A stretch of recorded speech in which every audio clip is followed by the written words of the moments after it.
এটা কি ধরনের অসভ্যতামি দেবদা? না একটা লিমিট থাকে অসভ্যতামির। দুম করে একটা বিস্ফোরণ ঘটিয়ে দিল, বোমা ফেলে দিল, কি কালকে রঘু ডাকাতের প্রিটিজার আসছে। আরে ভাই হেটার্সদের কথাটা তো ভাবো, ইঁদুর মারার বিষ খেয়ে সুইসাইড না করে ফেলার দেবদার হেটার্স গুলো। মানে দেবদার তো এইটুকুনি কমন সেন্স থাকা উচিত। দুমদাম করে চকলেট বোমা আমরা আর কি ফেলে দেওয়ার কি দরকার? সালা কালকে সকালে কি ওয়েট করে আছে কে জানে। কালকে সকাল 11টায় দেবদা পেটো ফেটো ফেলে না দেয় আবার। খুব ভয়েতে আছে কিন্তু। একটা কথা বলে দিচ্ছি দেবদা, তুমি কান খুলে শুনে রাখো, কালকে রঘু ডাকাতের প্রি টিজার আনছো সব ঠিক আছে, কিন্তু হেটার্সদের পেছনে লাগানোর জন্য বার্নলটাও তুমি পাঠিয়ে দিও, একদম পাঠিয়ে দিও পার্সেল করে বাড়িতে, নাহলে কিন্তু খুব খারাপ হয়ে যাবে দেবদা। আমি কিন্তু একটা কথা বারবার বলে দিচ্ছি। ভয় ছিল তার শত্রু, সাহস ছিল তার অস্ত্র। Get ready for the biggest celebration in the history of Bengali cinema.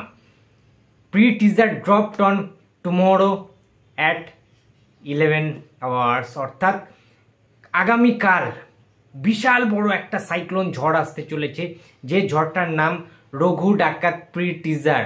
Yes ভাই, দেবদা কি শুরু করেছে ভাই, এটা এটা এরকম করলে খেলবো না কিন্তু। এইভাবে তুমি সবার মুখের গ্রাস কেড়ে নেবে, এটা হতে পারে না। এই মুহূর্তে সবচেয়ে কোন সুপারস্টার ফ্যানটা খুশি জানো তো?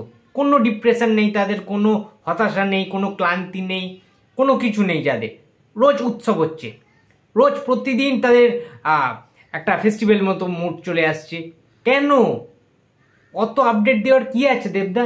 প্রতিদিন দেখতে পাচ্ছি যে নয় প্রজাপতির জন্য লন্ডনে তিনি গেছেন, স্কটল্যান্ডে গিয়ে আপলোড দিচ্ছে, লন্ডনে গিয়ে ছবি তুলছে ফ্যামিলি নিয়ে। আরে ভাই কেন এত আপডেট দেওয়ার কি আছে? হেটার্সদের কি ফাটছে তুমি বুঝতে পারো না দেবদা? ধূমকেতু আসছে, ধূমকেতু নিয়ে আপডেট দাও না, সেটার বেলা না। মানে এতটাই কনফিডেন্স লেভেল যে জানে ধূমকেতু তো ভাই ব্লকবাস্টার এমনি হয়ে যাবে। ধূমকেতু সিনেমা নিয়ে এত বছর ধরে লোকে এক্সাইটেড রয়েছে, সিনেমাটা এতদিন পরে আসছে, হাইপ প্রচণ্ড পরিমাণে রয়েছে। দেব শুভশ্রী সেই জুটিটা আবার ফিরছে, পরাঞ্জয় জলিয়ারের চ্যালেঞ্জ, ঠিক আছে, এই সমস্ত সিনেমা, খোকাবাবু টোকাবাবু দেখে সবাই ফিদা। দেব শুভশ্রীকে আবার তারা দেখতে পাবে এত বছর পর, আবার সেখানে কেজি রয়েছে, কৌশিক গাঙ্গুলি, সমস্ত কিছু মিলিয়ে দেবদার একটা খুব ভালো মরশুম চলছে, দেবদার একটা খুব ভালো সময় চলছে। প্রত্যেকটা নায়কেরই এইরকম একটা পিক টাইম আসে, প্রত্যেকটা নায়কের।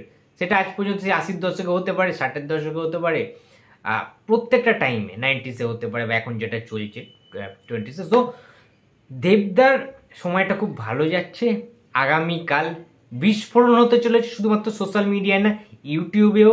এটাও জানি রঘু ডাকাতের যেটা মোস্ট অ্যান্টিসিপেটেড ছবি হতে চলেছে এই বছর দুর্গাপুজোয়, বাংলা সিনেমার অন্যতম একটা বড় ছবি রঘু ডাকাত। আমরা সবাই জানি যে সবচেয়ে বড় ছবি আসছে দেবী চৌধুরানী, তারপরেই যদি কোনো বড় ছবি থেকে থাকে সেটা অবশ্যই রঘু ডাকাত, যেটা দেব এন্টারটেনমেন্ট ভেঞ্চার্স এবং এসভিএফ এর যৌথ কোলাবোরেশনে হতে চলেছে, এবং ফার্স্ট টাইম দেবদা এবং ধ্রুব ব্যানার্জির কোলাবোরেশন কিন্তু এটা হতে চলেছে।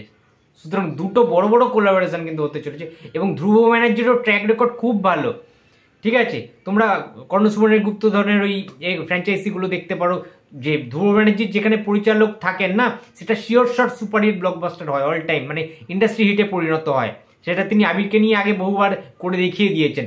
এবার তো দেবদা রয়েছে, মানে পোটেন্সিয়াল আরও ভালো, আরও বেশি সুযোগ রয়েছে তার, মানে সাকসেসফুল হওয়ার, বক্স অফিসে তুলকালাম করে দেওয়া, ঠিক আছে। তো রঘু ডাকাতের পোস্টার নিয়ে প্রচণ্ড বেশি মানে ভালো হয়েছিল, প্রচণ্ড বেশি আলোচনা হয়ে গিয়েছিল, কিন্তু কালকে আমার মনে হচ্ছে ভাই সকাল 11টায় দেবদার লাকি টাইম, এবং যে পোস্টারটার মাধ্যমে তারা জানিয়েছে যে আগামীকাল সকাল 11টার সময় রঘু ডাকাতের প্রি টিজার আসছে, সেই পোস্টারটা দেখা যাচ্ছে দেবদা বড় বড় চোখ করে তাকিয়ে রয়েছে, এবং দেবদার কপাল টপালে না সিঁদুর ভর্তি, সিঁদুর টিঁদুর লেগে আছে, এবং এটা কিন্তু ভাই মানে অন্য লেভেলের সিনেমা হবে ভাই রঘু ডাকাত, এটা বোঝাই যাচ্ছে, ঠিক আছে। রঘু ডাকাত সিনেমা মানে রিলিজ হতে এখন অনেকটাই প্রায় দেরি রয়েছে, পুজো তো সেপ্টেম্বরের শেষের দিকে, তার আগে ধূমকেতুর রিলিজ। ধূমকেতুর প্রিটিজার কবে আসবে সেটার ঠিক নেই, যেটা ধূমকেতুর পরে রিলিজ করছে রঘু ডাকাত, সেইটার প্রিটিজার দেবদা এখন থেকে আনছে। ভাবতে পারছো মানে কি লেভেলের প্রমোশনাল কিং বলা হয় দেবদাকে? এই কারণেই তিনি হয়তো promotional king, box office king বলা হয় দেবদাকে। তো খুব এক্সাইটেড রয়েছি রঘু ডাকাতের প্রি টিজার দেখার জন্য। আগামীকাল কি হবে আমি জানি না, ঠিক আছে, প্রচণ্ড এক্সাইটেড। সত্যি কথা বলতে গেলে দেবিয়ান্সরা, দেবদার ফ্যান্সরা খুব এক্সাইটেড আছে, আমি সেটা সবাই জানি। এই মুহূর্তে দেখতে পাচ্ছি 2 ঘন্টা আগে দেবদা পোস্ট করেছে, এবং সেখানে ঝড় উঠে গেছে লাইক কমেন্ট শেয়ারে, ঠিক আছে। তো কালকে একটা উৎসবের দিন, 20 তারিখ কালকে। তো সবাই ওয়েট করে আছে, আমি জানি, আমিও খুব ওয়েট করে রয়েছি, আমিও খুব এক্সাইটেড। দেখা যাক কালকে কি হয়। অবশ্যই রিয়াকশন ভিডিও তো আসবে। ভিডিওটা ভালো লাগলে লাইক করো, কমেন্ট করো, শেয়ার করতে ভুলো না। যদি চ্যানেলে নতুন হয়ে থাকো তো প্লিজ সাবস্ক্রাইব মাই চ্যানেল। দেখা হচ্ছে পরের কোনো ভিডিওতে। তো টাটা।